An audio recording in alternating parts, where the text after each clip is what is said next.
Hi everyone, I'm Moira Corbett from Tucker Stone. I'm one of the search partners in the organisation, and I'm delighted today to have the opportunity to talk to Emma Birchall. So Emma is currently the Global Head of D&I for Ericsson and joined the organisation just over a year ago. And before that worked as the MD for Hotspots Movement with Linda Grattan. So we're delighted to have the opportunity to talk to Emma today and thanking her for her time. Welcome, Emma. My pleasure. Yeah, nice to be here. So we thought it'd be really great to hear more about some of the work that Emma's been doing within Ericsson on really kind of starting to shift the dial around D&I and changing the dialogue within the organisation. So kind of as a starting point, Emma, it would be great to kind of hear some of the context around sort of what you've kind of what you walked into and what you're looking to do as a team and the ambition behind that.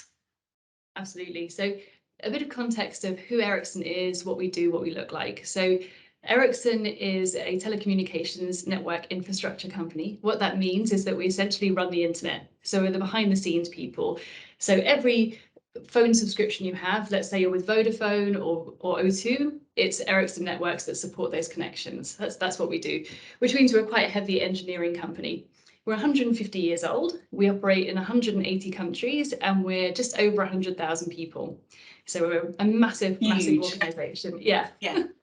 So it's a big job.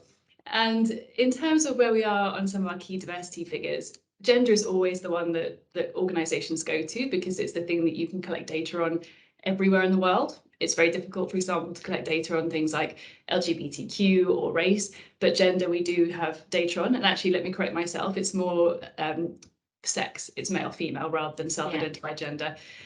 We are 25% women in the organisation, so we have a long way to go to reach gender parity, but that's broadly where a lot of organisations in our industry sit. And the challenge for us is to ensure that we have the workforce that enables us to deliver on our strategy, and that we do so in a fair, inclusive and values-driven way. And the way that I frame this at Ericsson is simply that diversity and inclusion is here to help this organisation make better and fairer decisions. And it's no more complex and no more simple than that. And the better decisions are the decisions that are made because we have that diversity of perspective in those conversations and in those forums.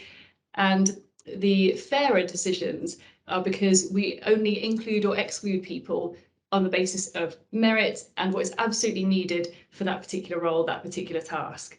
So that's how I position it in the organisation, and that's the challenge we're really taking on, better and fairer decisions. That's great, really helpful to understand.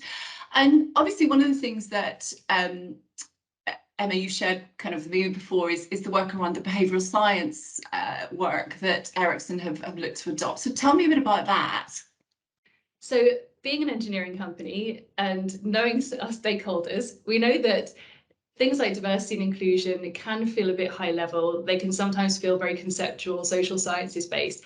And let's face it, my stakeholders are predominantly maths, engineers, STEM people. So we need to do this in a really credible, robust and data-driven way. So we work with behavioural science to understand what really drives human behaviour. So we look at the research and we have partnerships with leading academics in all of the top schools you can imagine in the world. But we go a step further and say, well, that's what the research says broadly.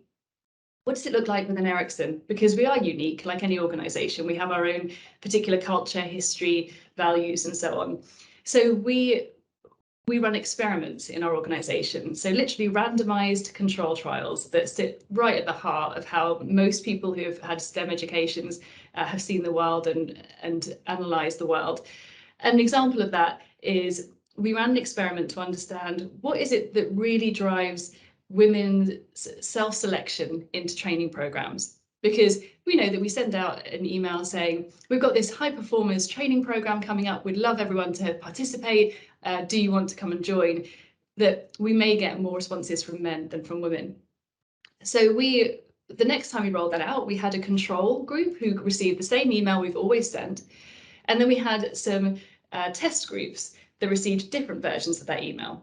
And one of those test groups had a picture of a woman on the email. So let's test role modeling. If you see a picture of a woman, will that make you more likely as a woman to self-select into that? One had language much more around, this is an opportunity to develop into this. So you don't need to have this skill set already. This is a development opportunity. And what we found was that actually the email that had the picture of the woman, we saw a slight uptick in requests from men. So it was it didn't have the effect that you might think it had. Yeah. But actually, when we use the language about this is a development opportunity, you don't have to have all these skills. You're not going to go in there and be tested or caught out. This is a real opportunity for you to go in there imperfect and push yourself forward. So that's the approach we take, and we run experiments, probably about 4 or 5 around the global level every year, to test out what specifically works within the Ericsson context. That gives us the confidence to scale this. It gives us the credibility within the organization to say, actually, we work in the same way that everybody else does here. We're not this separate function coming up with ideas and up in the sky thinking. Actually, we use the same robustness, we use the same rigor. That's so very much connected back to the business, and using business kind of language in a way is what you're kind of describing.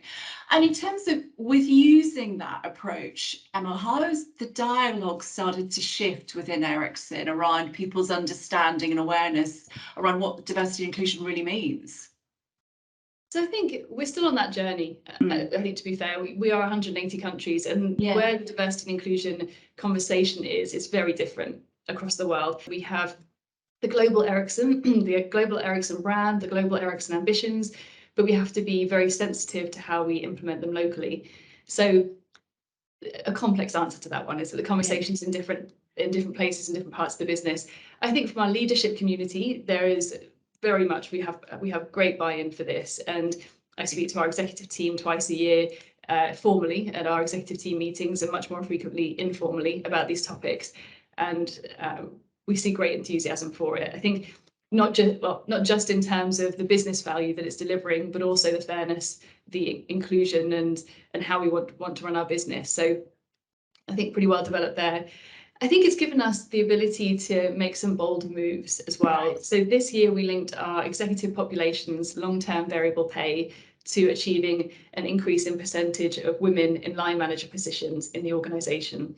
And we wouldn't have been able to do that, I don't think, if we hadn't had a robust, data-driven and compelling, frankly, story around D&I for the last couple of years. So, some credit to that, to my predecessors who really built the foundations of what we're doing here. So it's given us the credibility to make those big moves, to make the big demands, and also give leaders the confidence that actually will help them deliver on this. Because I think that's the other part. We can set really ambitious targets and we can put a lot of pressure on leaders, but unless we can demonstrate that we're also going to give them the tools, the evidence base that they need to change, then it all falls flat. Yeah. So again, listening to that, it's not just let's just have the experience or the kind of the conversation, but actually let's provide you with some practical support here to deliver this in the organisation, and take away some of that nervousness as well, which permeates in organisations about how do I do this? What do I say? What questions can I ask? And what solutions can you provide? So that sounds like really practical, but also very again centred in the organisation and the values of Ericsson too. Yeah, and I think just to add to that, I think that is the challenge in the diversity and inclusion world in most organisations, is that leaders and line managers are just getting asked to do more and more things. I'm not asking them to progress D&I in a vacuum. They're also being asked about developing the skills to be a hybrid leader, taking organisations through massive transformations, market pressures, just the day-to-day elements of their role. So one of the reframings that we're doing within Ericsson about D&I is that it's not just about the employee life cycle, which is where I think a lot of organisations fixate. It's not just about the hiring, promotion, retention, development part, although those are very important.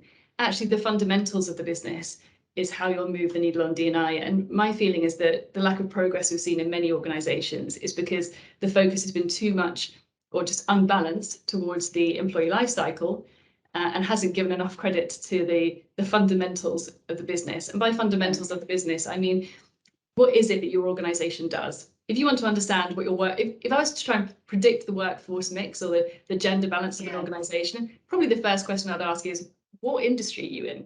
It's the reason why us and Nokia are pretty similar in our demographic mix. It's the industry we're in. The next is how we actually get work done. So what are the choices we make about how we divide up work in this organization, how we enable people with less experience to make a meaningful contribution, how we create teams. Those decisions also have a fundamental impact on the diversity of your workforce mix. And it's why, even though we're in the same industry as other companies like Huawei, we actually have a different mix to them. And then the final part is, who are your clients and customers, because they demand something of you as well. And I think when you reframe it like that, then you place it firmly in the hands of executives. Because when you're talking about employee life cycle, they just look back at you and say, well, you're on the people team, do it then. So it's your job. Yeah. So I say to the executives at Ericsson, I don't need you to develop an outreach program. You know, we can do that. What I need you to do is look at the fundamentals of how your business is working and the fundamental decisions you're making in the next 3, 6, 9 months, and help understand what impact will that have on the workforce mix that you create, and how can we bring the D&I lens into that so that we can think, oh, actually, do we need a job that requires 15 years experience? Can we focus instead on the skills? Because actually, when you look at the work that needs to be done, that's the fundamental of the business. It's not really about other arbitrary measures.